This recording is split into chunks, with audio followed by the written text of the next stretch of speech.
On a distant planet called Vernax, life was harsh and unforgiving. The air was thick with toxic gases. The ground was scorched by acid rains, and the skies were often darkened by violent storms. Yet, amidst this chaos, there lived a species known as the Caliph. These creatures were tall and slender, with grayish skin that shimmered faintly under the dim light of their twin suns. Their eyes glowed faintly red, allowing them to see in the perpetual gloom of their world.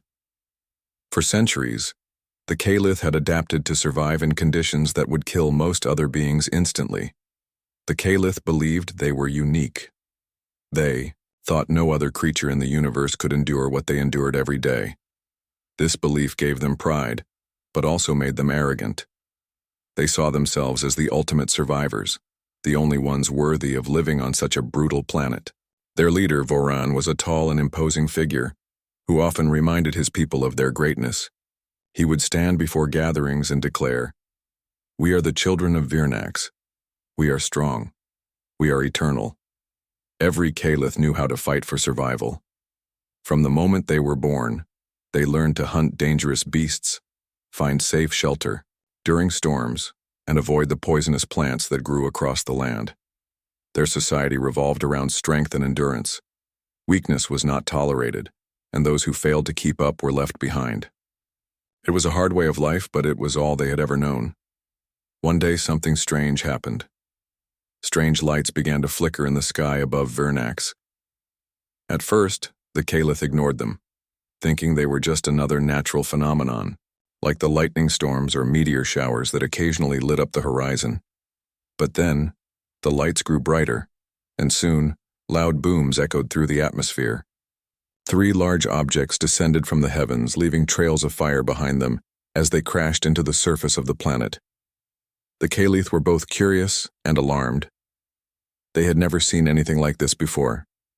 Some whispered that it might be a sign from the gods, while others feared it could be some kind of weapon sent to destroy them.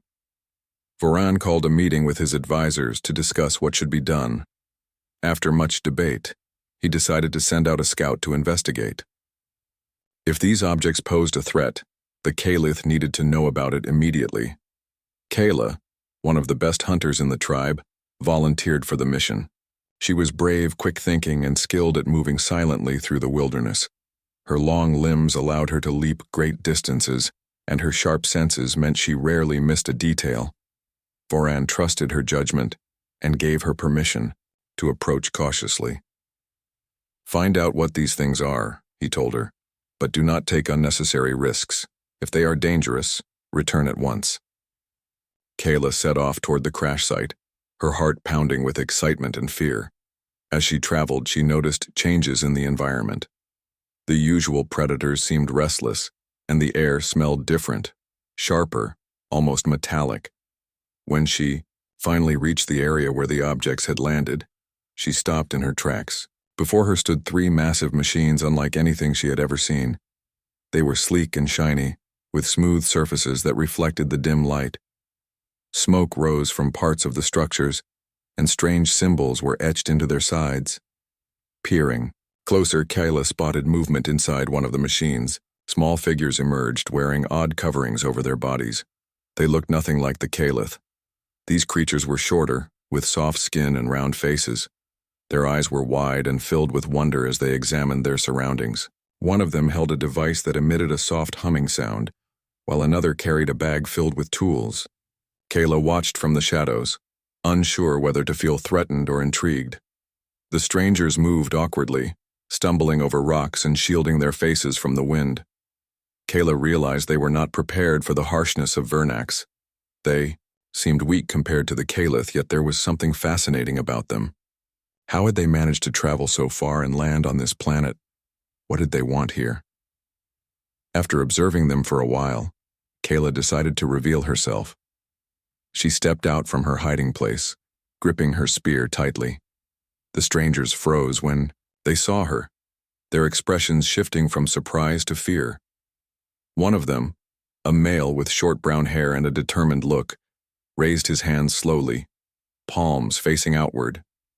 He spoke in a language Kayla didn't understand, his voice calm, but firm.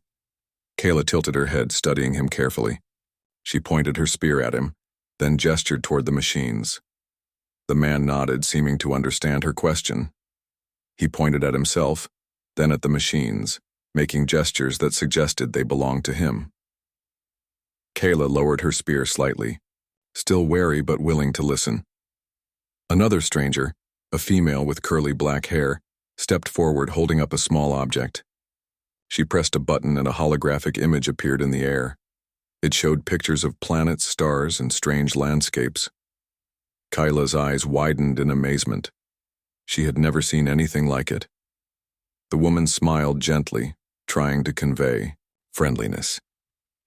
Despite the initial tension, a fragile connection began to form between Kayla and the strangers. Through gestures and simple actions, they started to communicate. Kayla learned that the strangers called themselves humans.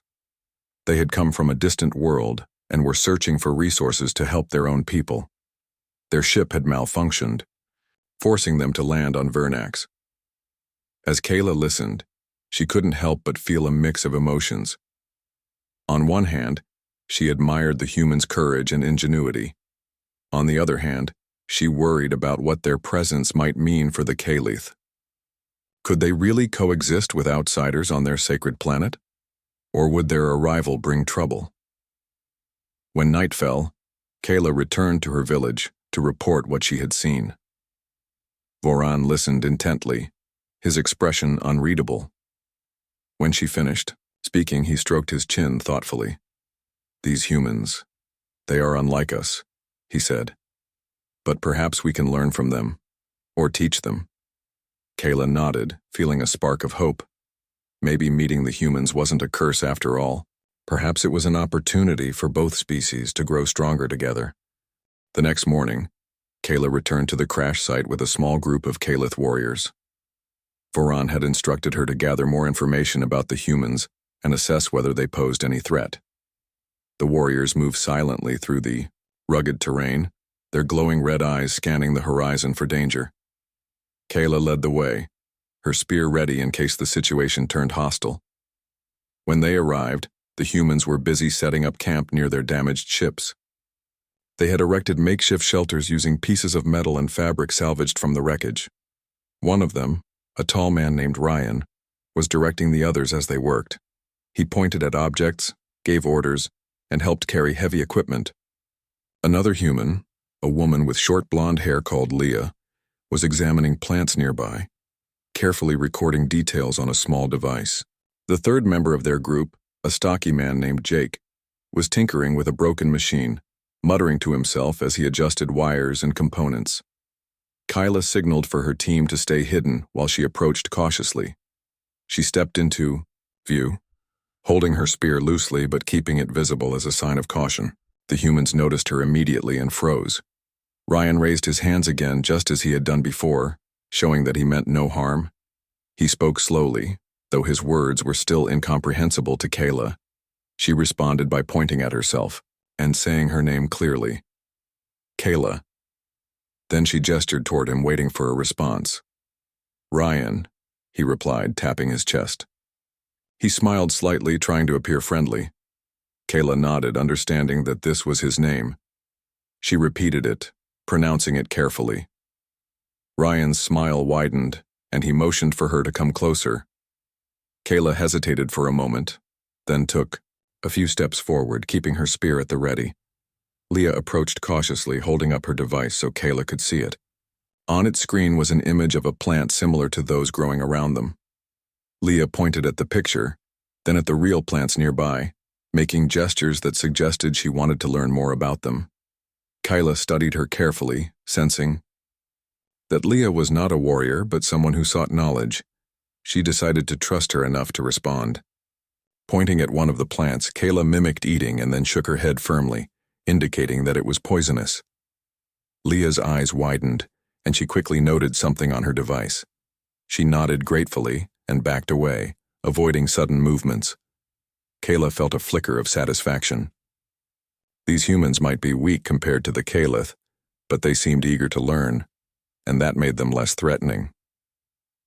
Over the next few hours, communication between the two groups improved.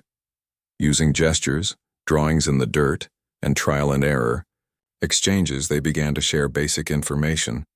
Ryan explained that their ship had been damaged during their journey and needed repairs to leave Vernax. Kayla understood the concept of machines breaking down, as the Kalith sometimes used simple tools crafted from stone and bone. However, the complexity of the humans' technology baffled her. Jake, the engineer, tried to demonstrate how some of their equipment worked. He showed Kayla a handheld tool that emitted a bright blue light when activated. She watched in fascination as he used it to cut through a thick piece of metal effortlessly. In return, Kayla demonstrated how to use her spear to hunt small creatures that scurried across the ground. The humans were impressed by her precision and speed, especially when she caught a fast-moving lizard-like animal with a single throw. Despite these moments of cooperation, tension lingered. Some of the Kalith warriors remained suspicious of the humans, whispering among themselves about the strange machines and unfamiliar customs. One warrior, Goran, openly criticized Kayla for trusting outsiders. "They are weak," he growled. "Why should we waste time helping them? Let them fend for themselves or die." Kayla ignored his complaints, focusing instead on building rapport with the humans. She introduced them to edible plants and showed them how to identify safe water sources. In return, Leah shared medical supplies, treating minor injuries sustained by both groups during their interactions. When one of the Kalith warriors cut his hand on a sharp rock, Leah applied a clear gel that stopped the bleeding almost instantly. The warrior stared at his healed wound in astonishment, muttering thanks in his native tongue. As days passed, the humans and Kalith grew more accustomed to each other's presence. Ryan and Voran held meetings to discuss their respective goals.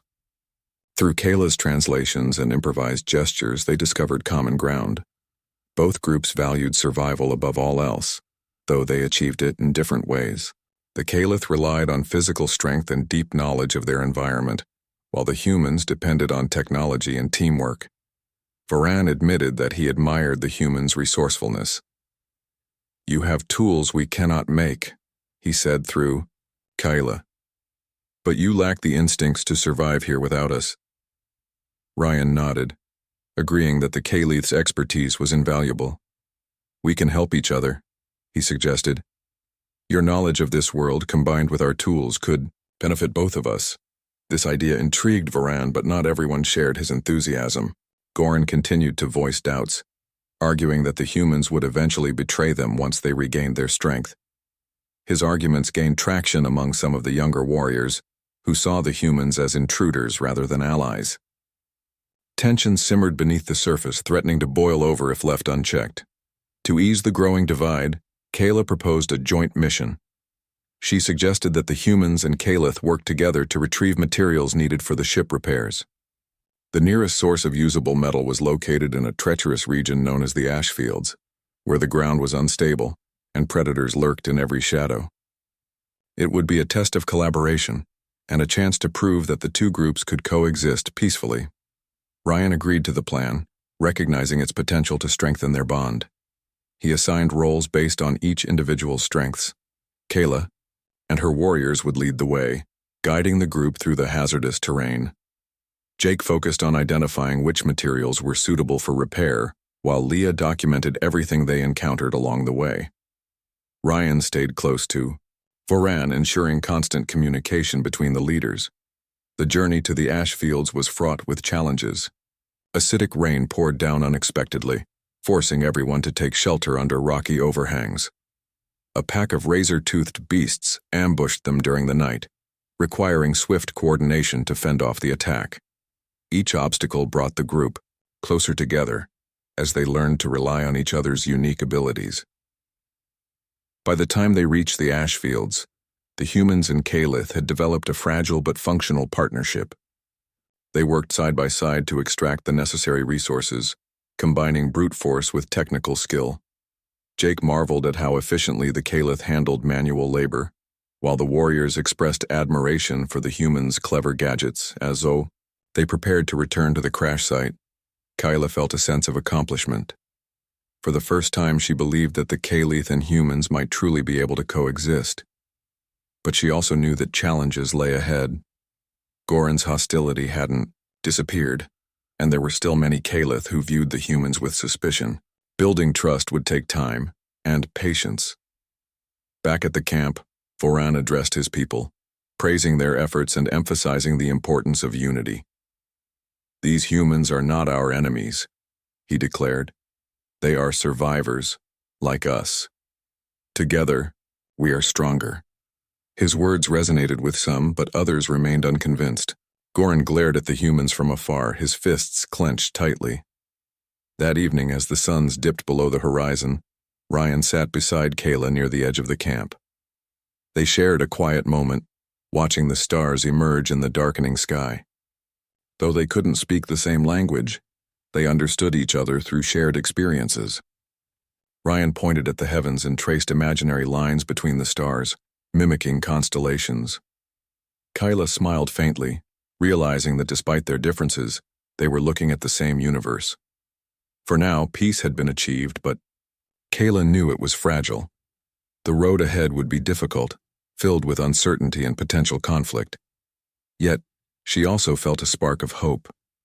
Perhaps the arrival of the humans wasn't a curse after all. Perhaps it was an opportunity for both species to face the challenges of Vernax together.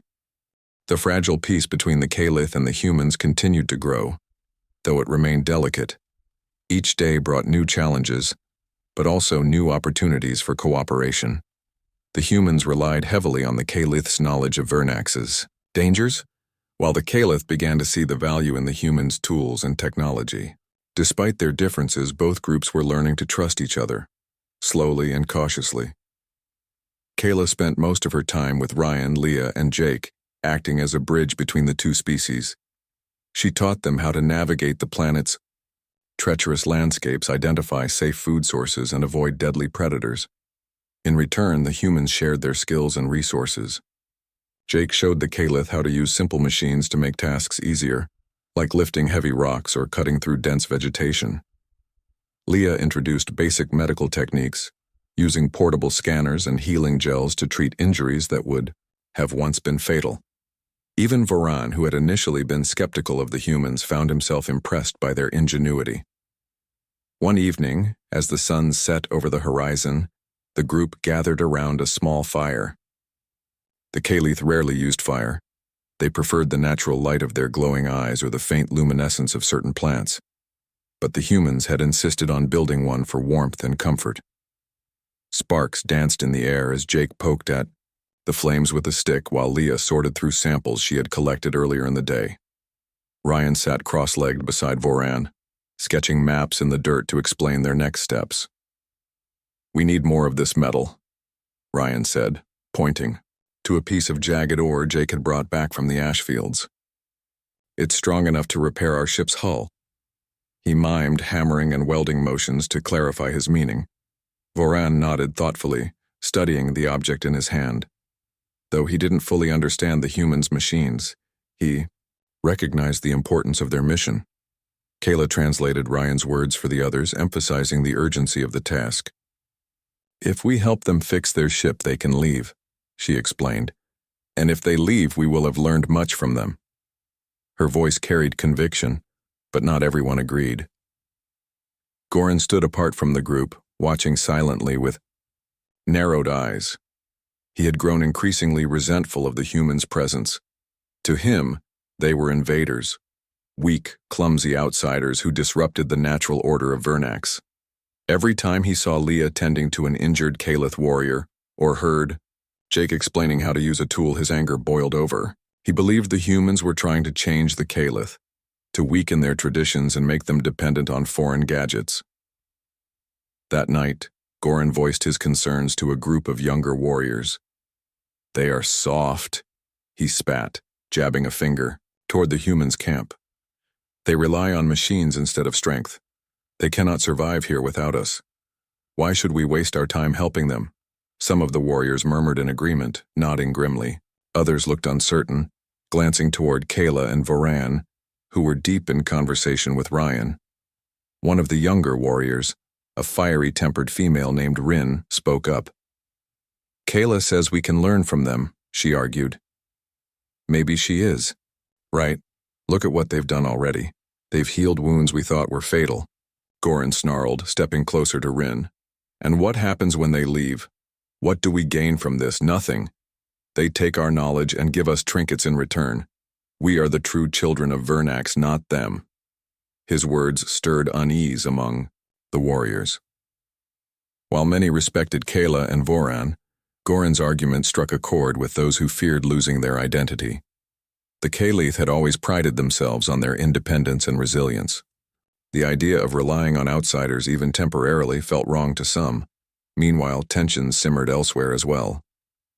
Jake grew frustrated with the slow progress of repairing the ship. "We're running out of time," he muttered to Ryan one morning as they inspected the damaged engine. "Every day we stay here, the risk of something going wrong increases. What if another storm hits, or worse, what if the Kalith turn on us?" Ryan sighed, rubbing his temples. He understood Jake's concerns, but he also knew that rushing the repairs could lead to mistakes. "We need their help," he reminded him. "Without the Kalith, we wouldn't even have made it this far. Trust me, I want to get off this rock as much as you do, but we have to play this smart." Leah, overhearing their conversation, chimed in softly. "I think we're doing more than just fixing the ship," she said. "We're building connections. If we succeed, maybe we can come back someday, not as strangers but as allies." Jake grumbled under his breath but didn't argue further. Deep down, he knew Leah was right, even if he struggled to see beyond the immediate danger. Back at the Kalith village, Varan wrestled with his own doubts. He trusted Kayla's judgment, but Goran's criticisms weighed heavily on his mind. As leader, he couldn't afford to appear weak or indecisive. The Kalith valued strength above all else, and any sign of hesitation could undermine his authority. Yet he also recognized the potential benefits of working with the humans. Their tools and knowledge could improve life on Vernax, not just for the humans, but for his people too. Kayla noticed Voran's troubled expression and approached him after the evening meal. "You're worried about Goran," she said plainly. "It wasn't a question." Voran nodded, his glowing red eyes dimmed slightly. "He speaks truths that others are afraid to say," he admitted. "But his anger blinds him. He sees only threats, not opportunities." "And you?" Kayla asked. "What do you see?" Voran paused, staring into the distance. "I see a chance for us to grow stronger, to adapt in ways we never imagined. But I also see the risk of division. If I choose wrongly, it could tear us apart." Kayla placed a reassuring hand on his shoulder. "Trust your instincts," she urged. "You've led us well for many years. Don't let fear guide your decisions now." Her words gave Varan the clarity he needed. The next day, he called a meeting of the entire tribe.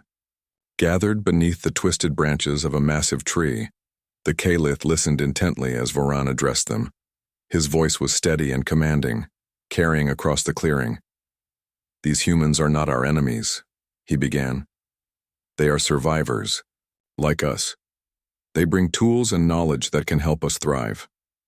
Yes, there are risks, but there are also rewards. Together, we are stronger than we are alone." Goran stepped forward, his face twisted with anger. "You would have us bow to these outsiders?" he demanded. "They are weak. They cannot endure what we endure." Voran met Goran's gaze without flinching. "Strength is not measured by endurance alone," he replied.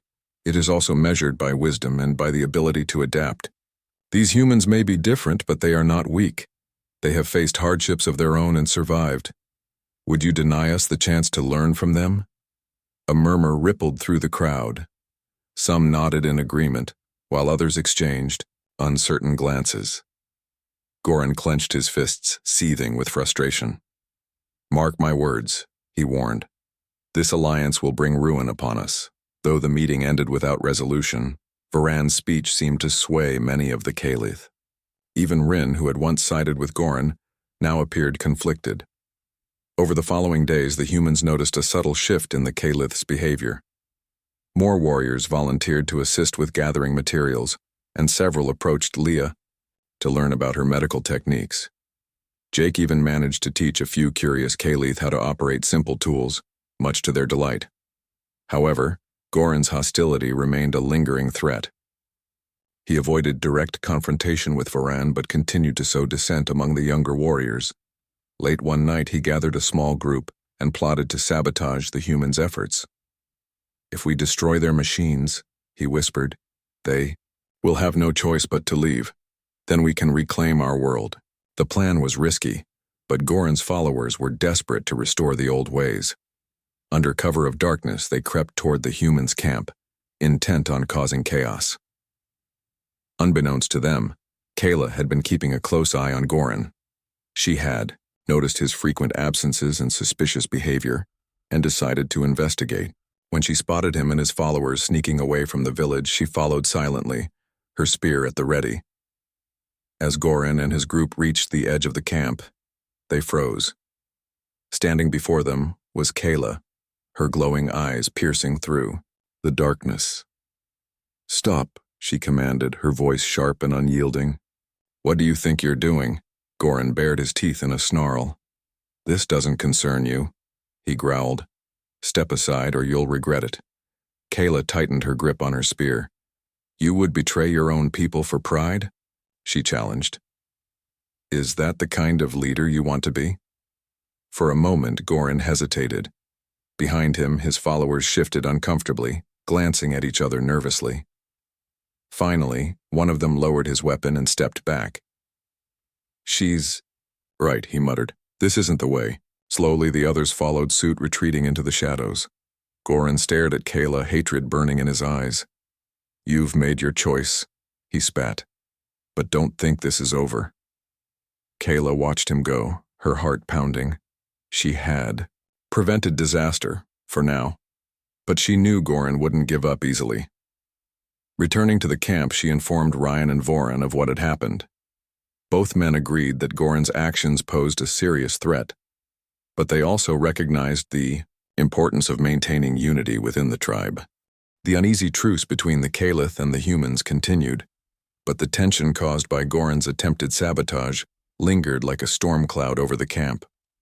Though his plot had been stopped, it was clear that not everyone in the tribe trusted the outsiders. Goran himself remained defiant, his anger simmering just beneath the surface. He avoided direct confrontation with Voran or Kayla, but made no effort to hide his disdain for the humans. His followers, though fewer in number now, still whispered among themselves, questioning whether the alliance was worth the risk. Despite this, life went on. The humans worked tirelessly to repair their ship, relying on the Kalith's help to gather materials and protect them from Vernax's dangers. Jake spent long hours tinkering with the engine, muttering to himself as he pieced together broken parts. Leah assisted him when she wasn't tending to injuries or teaching curious Kalith warriors about basic first aid. Ryan focused on maintaining communication between the two groups, ensuring that misunderstandings didn't escalate into conflicts. Kayla played a crucial role in keeping the peace. She acted as both translator and mediator, smoothing over disagreements before they could spiral out of control. Her presence reassured the humans while also reminding her own people of the value of cooperation. Yet even she couldn't ignore the growing divide within the tribe. Some Kalith, inspired by Voran's leadership, embraced the partnership with the humans. Others, swayed by Goran's arguments, viewed the outsiders with suspicion and fear. One evening, after another long day of work, Voran called Kayla to his tent. The air inside was thick with the scent of dried herbs and smoke from a small fire. Voran sat cross-legged on the ground, his expression troubled. "We cannot continue like this," he said, gesturing vaguely toward the camp where the humans were gathered. "Goran's actions have weakened us. If we do not address this soon, it will tear the tribe apart." Kayla nodded, understanding the gravity of the situation. "He won't stop," she said quietly. "Not unless you challenge him directly." Voran sighed, rubbing his temples. "A challenge, yes. Perhaps that is the only way." Among the Kalith, disputes were often settled through ritual combat, a test of strength, skill, and endurance designed to resolve conflicts without causing lasting harm. It was a tradition steeped in honor, one that demanded respect from all who witnessed it. Will you fight him? Kayla asked, though she already knew the answer. I must, Voran replied. If I do not, Goran will see me as weak, and others may follow him. But I worry about what this will mean for our people. A challenge risks dividing us further. Kayla placed a hand on his shoulder, offering silent support. You are the strongest leader we have ever known, she said firmly. If anyone can unite us, it is you. The next morning, Voran announced his intention to challenge Goran. Word spread quickly through the village, drawing both humans and Kalith to the sacred arena, a wide clearing surrounded by jagged rocks and ancient trees. The atmosphere was tense, charged with anticipation. Warriors lined the edges of the space, their glowing red eyes watching intently. The humans stood apart, unsure of what was happening but sensing the seriousness of the moment. Ryan approached Kayla, his brow furrowed with concern. What's going on? He asked. Why are so many people here? Kayla explained the concept of ritual combat, emphasizing that it was meant to settle disputes peacefully. Voran is challenging Goran to prove his strength and leadership, she said. It is an important tradition for us. Ryan nodded slowly, though he still looked uneasy. And if Goran wins? Calum hesitated before answering. Then he becomes the leader. But I believe in Voran. He will not lose. As the two combatants entered the arena, the crowd fell silent. Voran moved with calm confidence, his spear held loosely at his side. Goran, on the other hand, radiated aggression, his weapon gripped tightly as he glared at his opponent. The rules of the duel were simple. No killing blows were allowed, and the fight would end when one participant yielded or was unable to continue. When the signal was given, Goran lunged forward with startling speed, aiming a powerful strike at Voran's midsection. Voran sidestepped gracefully, countering with a swift jab that forced Goran to retreat. The battle unfolded in a blur of motion, each warrior testing the other's defenses and searching for weaknesses. Goran relied on brute force, swinging his spear with ferocity, while Voran used precision and strategy, deflecting attacks and waiting for openings. The humans watched in awe, captivated by the display of skill and determination. Leah clutched Jake's arm nervously, while Ryan studied the fight with keen interest, noting how the Kalith combined physical prowess with tactical thinking. It was clear that this was more than just a contest of strength. It was a demonstration of everything the Kalith valued: resilience, adaptability, and honor. After several minutes of intense fighting, Voran managed to disarm Goran with a well-placed strike. Goran stumbled backward, breathing heavily, his spear lying just out of reach. For a moment it seemed as though he might try to retrieve it, but then he dropped to one knee, bowing his head in submission. The crowd erupted into cheers, celebrating Voran's victory. Voran stepped forward, extending a hand to help Goran rise. You fought well, he said, his voice carrying across the clearing. But remember this: strength alone does not make a leader. It is wisdom, unity, and the ability to adapt that truly matter. Goran accepted the hand reluctantly, his face flushed with shame and anger. Though he had lost the duel, his resentment remained palpable. As he returned to the sidelines, some of his followers cast uncertain glances at Voran, clearly torn between loyalty to their former champion and respect for the victor. Later that evening, the mood in the camp was subdued. While Voran's triumph had temporarily quelled the unrest, it was clear that Goran's influence hadn't disappeared entirely. Several Kalith warriors continued to grumble about the humans, and tensions still simmered beneath the surface. Leah approached Kayla as the suns dipped below the horizon, casting long shadows across the landscape. Do you think things will get better now? She asked, her tone cautious yet hopeful.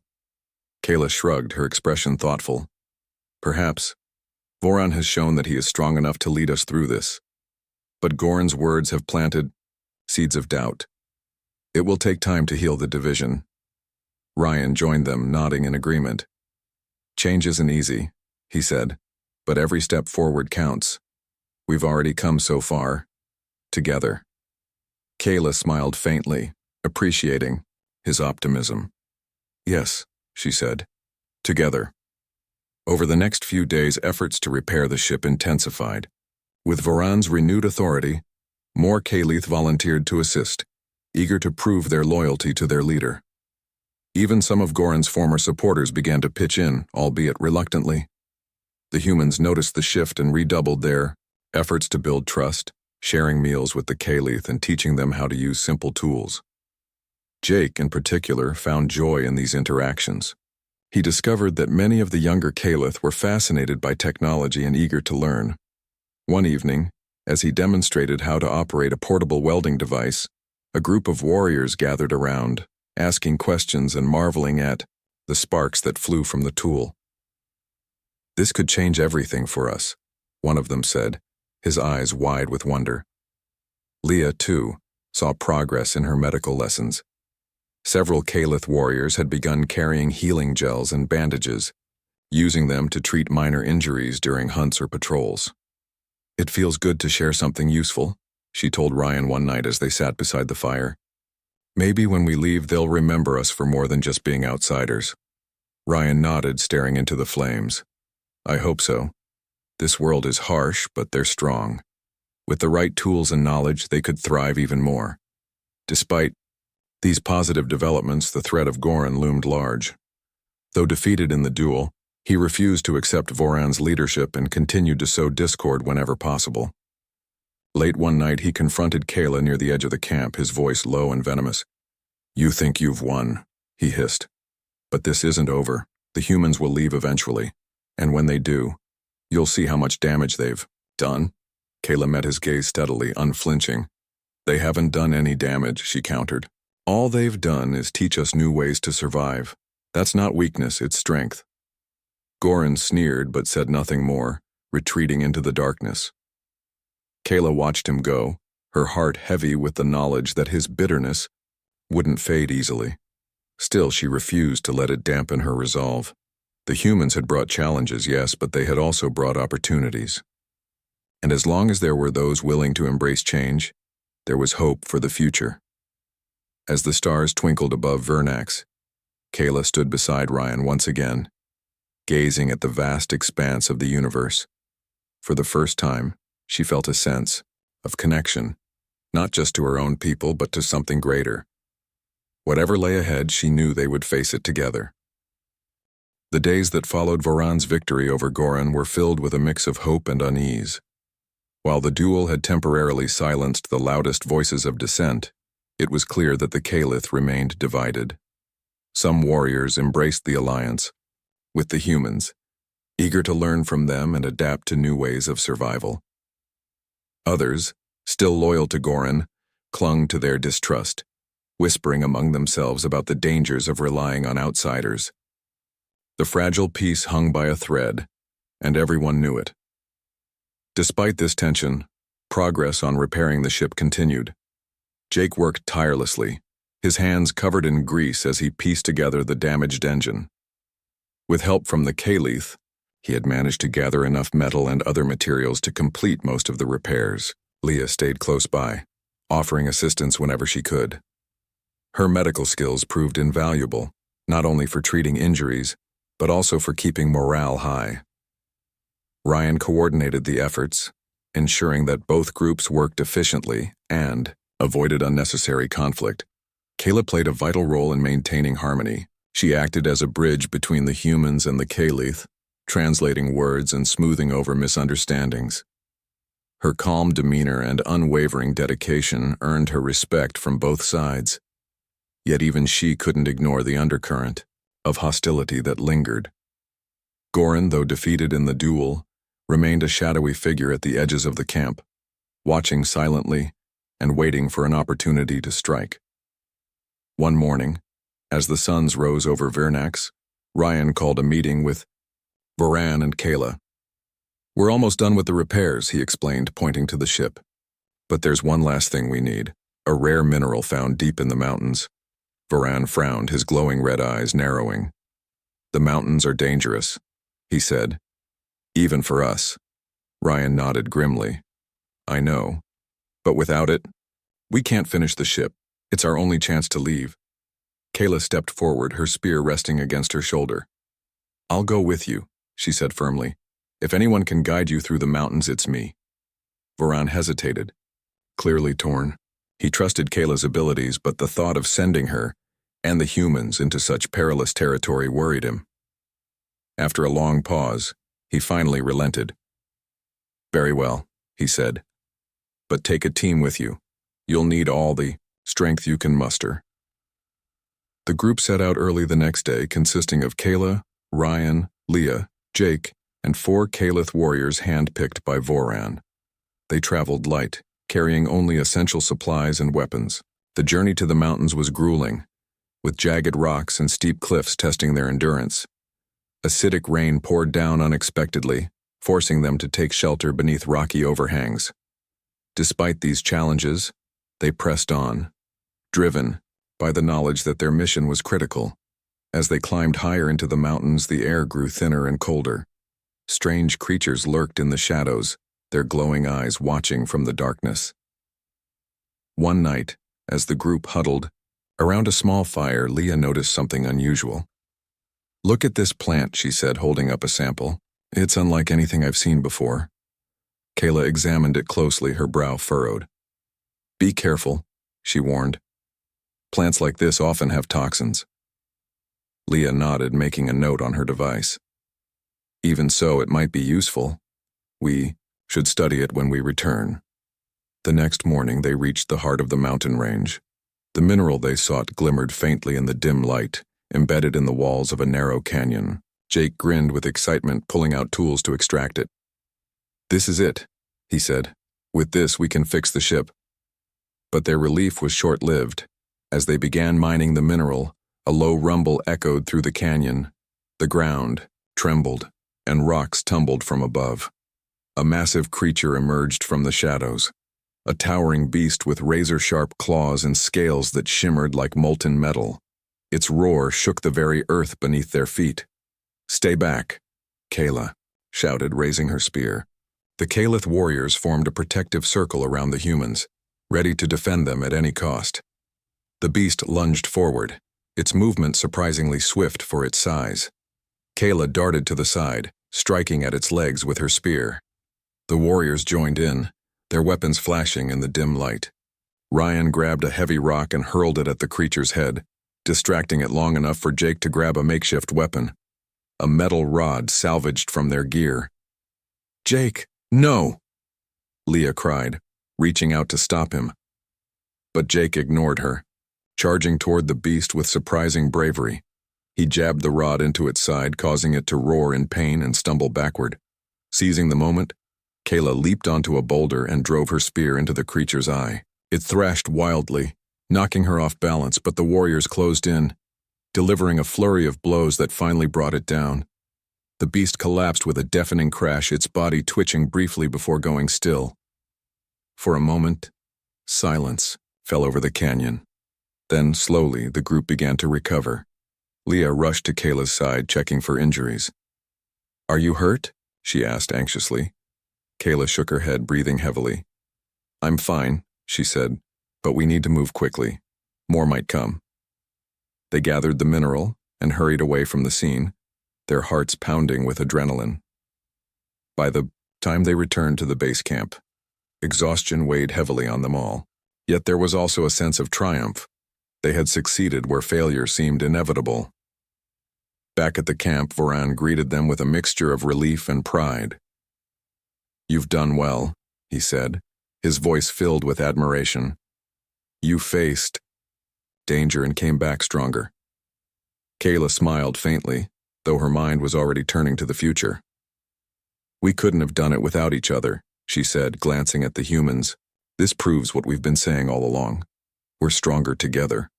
Her words resonated with many of the Kalith, who had witnessed the humans' courage firsthand. Even some of Goran's former supporters began to soften their stance, recognizing the value of cooperation. Yet Goran himself remained bitter, retreating further into isolation as his influence waned. Over the next few days, the final repairs to the ship were completed. Jake worked late into the night, double-checking every component to ensure nothing would fail during their journey home. Leah packed up her medical supplies, carefully documenting everything she had learned from the Caliph. Ryan spent hours, talking with Voran and Kayla, discussing what the future might hold. On the eve of their departure, the humans and Caliph gathered around the fire for one last meal together. The mood was bittersweet, filled with gratitude and sorrow. Many Caliph expressed their thanks, acknowledging how much the humans had taught them. In turn, the humans praised the Caliph for their strength and resilience. "You've given us more than just materials," Ryan said, raising a cup in a gesture of respect. "You've shown us what true survival looks like. We won't forget that." Voran nodded solemnly. "And we will remember your kindness and wisdom. Perhaps someday others will follow in your footsteps and we will meet again." As the fire burned low, Kayla approached Ryan, her expression thoughtful. "Will you tell your people about us?" she asked quietly. Ryan smiled, placing a hand on her shoulder. "Of course, you've shown us that even in the harshest places there's room for trust and friendship. That's a lesson worth sharing." The next morning, the humans prepared to leave. The Caliph gathered to watch as the ship powered up, its engines humming with energy. Goran stood apart, his face unreadable, while Voran and Kayla stepped forward to bid farewell. "Safe travels," Voran said, bowing slightly. "May the stars guide you home." Kayla added her own words of parting. "Remember us," she said simply. Ryan nodded, his eyes glistening with emotion. "We will. And thank you for everything."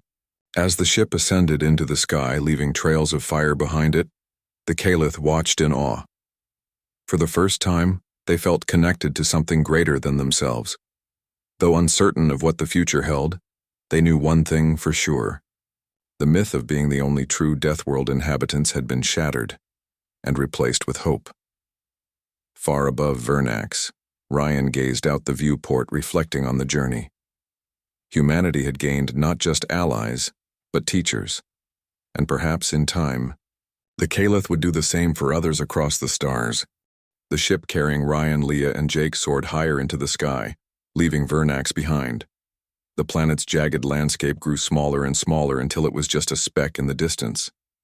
Inside the ship, the humans sat in silence, each lost in their own thoughts. They were finally on their way home, but the weight of what they had experienced lingered heavily in their minds. Ryan stared out the viewport, watching as the twin suns of Vernax faded into the vastness of space. He thought about Kayla, Voran, and the rest of the Caliph, their strength, their resilience, and their willingness to adapt despite centuries of isolation. He felt a deep sense of gratitude for everything they had done to help the humans survive. But he also felt sadness, knowing that their time together had come to an end. Leah sat nearby, organizing her notes and samples. Her hands moved methodically, but her mind wandered back to the lessons she had learned from the Caliph. She remembered how they had taught her which plants were safe to eat and how to navigate the treacherous terrain. In return, she had shared medical knowledge that could save lives. It was a trade built on mutual respect, one that had changed her perspective on survival and humanity forever. Jake tinkered with the ship's controls, ensuring everything was functioning properly. Though focused on his work, he couldn't help but think about the Caliph warriors who had helped him gather materials for the repairs. Their curiosity about technology had surprised him at first, but over time, he had grown to admire their determination to learn. "They're natural problem solvers," he muttered under his breath. "If they ever get access to better tools, there's no telling what they could achieve." As the ship drifted further away from Vernax, the three humans began to talk about their journey. "Do you think we'll ever see them again?" Leah asked softly, breaking the silence. Ryan hesitated before answering. "I don't know," he admitted, "but I hope so. What we've built here, this connection, it's too important to let go." Jake nodded in agreement. "We owe them a lot. Without their help, we'd still be stuck down there, or worse." Their conversation shifted to the future. They discussed how they would share their story with Earth, emphasizing not just the dangers of Vernax but also the incredible people who called it home. "We need to make sure others understand them," Leah said firmly. "Not as enemies or obstacles, but as allies. Maybe someday someone will return to Vernax, not to take but to give back." Meanwhile, back on Vernax, life slowly returned to normal, but nothing was quite the same. The Caliph had been forever changed by their encounter with the humans. Some embraced the changes, eager to use the new skills and tools they had learned. Others remained cautious, wary of straying too far from tradition. Goran kept his distance, retreating deeper into the wilderness, where he brooded in silence. His anger hadn't faded, but without followers, his influence waned. Voran worked tirelessly to unite his people, reminding them of the lessons they had gained from the humans. "They came to us as strangers," he told the tribe during a gathering. "But they left as friends. We have learned much from them, and perhaps they have learned from us too. Let us honor their memory by continuing to grow stronger." Kayla stood beside him, listening intently. She felt proud of how far her people had come, but knew there was still work to be done. Goran's bitterness was a reminder that change didn't happen overnight. Still, she refused to let doubt cloud her vision. The humans had shown her that even in the harshest environments, cooperation and trust could flourish. That lesson was worth holding on to.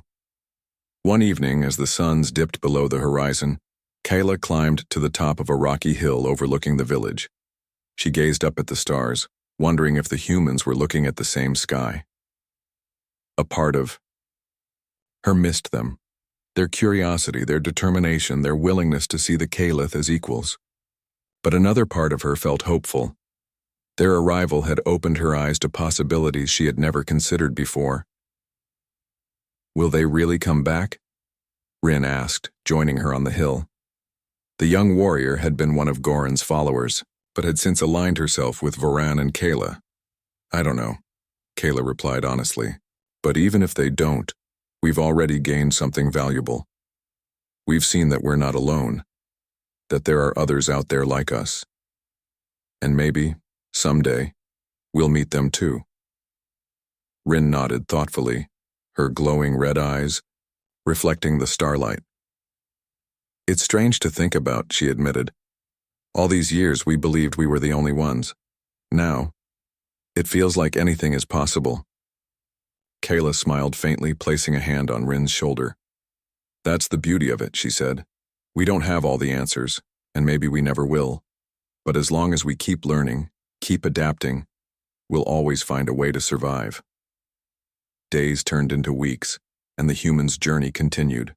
Their ship traveled through the vast emptiness of space, guided by charts and calculations plotted by Ryan. They encountered challenges along the way, malfunctions, radiation storms, and moments of uncertainty. But they faced each obstacle with the same teamwork and determination that had carried them through Vernax. Finally, after what felt like an eternity, Earth came into view.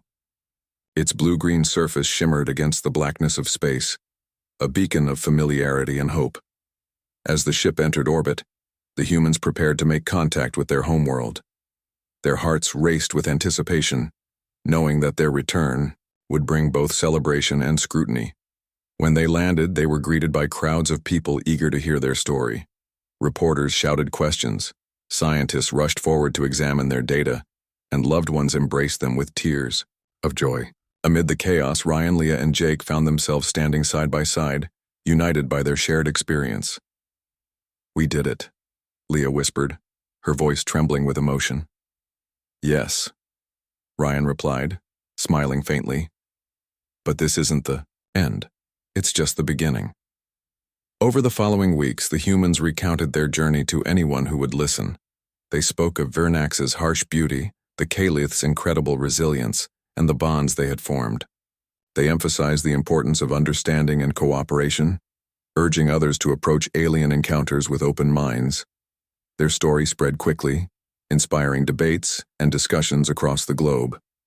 Scientists studied Leah's samples, engineers analyzed Jake's repair techniques, and philosophers pondered the implications of meeting another intelligent species. For the first time in history, humanity looked outward, not with fear or greed, but with curiosity and respect. Back on Vernax, the Caliph carried on with their lives. Though the humans were gone, their impact remained. Warriors used healing, gels to treat injuries. Hunters employed simple tools to improve efficiency, and storytellers passed down tales of the outsiders who had once walked among them. These stories became legends, reminders of a time when two vastly different species had found common ground. Kayla often visited the crash site now reclaimed by nature. She liked to sit there quietly, imagining the humans' journey home. Sometimes she brought offerings, small tokens of gratitude left beneath the stars. "Thank you," she whispered one night, her voice carried away by the wind, "for showing us that we're not alone." Though the humans were far away, their presence lingered in the hearts of the Caliph. They had proven that even in the darkest corners of the universe, light could shine through. And perhaps in time that light would guide others to Vernax, others who, like the humans, sought not to conquer, but to connect. As the suns rose over the horizon, casting their golden glow across the land, Kayla stood tall, her spear resting against her shoulder. The road ahead would be difficult, filled with challenges and uncertainties.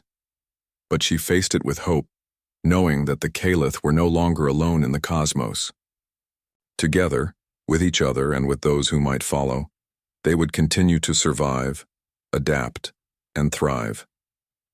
And so, under the endless expanse of stars, the story of Vernax and its inhabitants lived on, a testament to the power of trust, resilience, and the unbreakable bond between all who dare to reach for the unknown.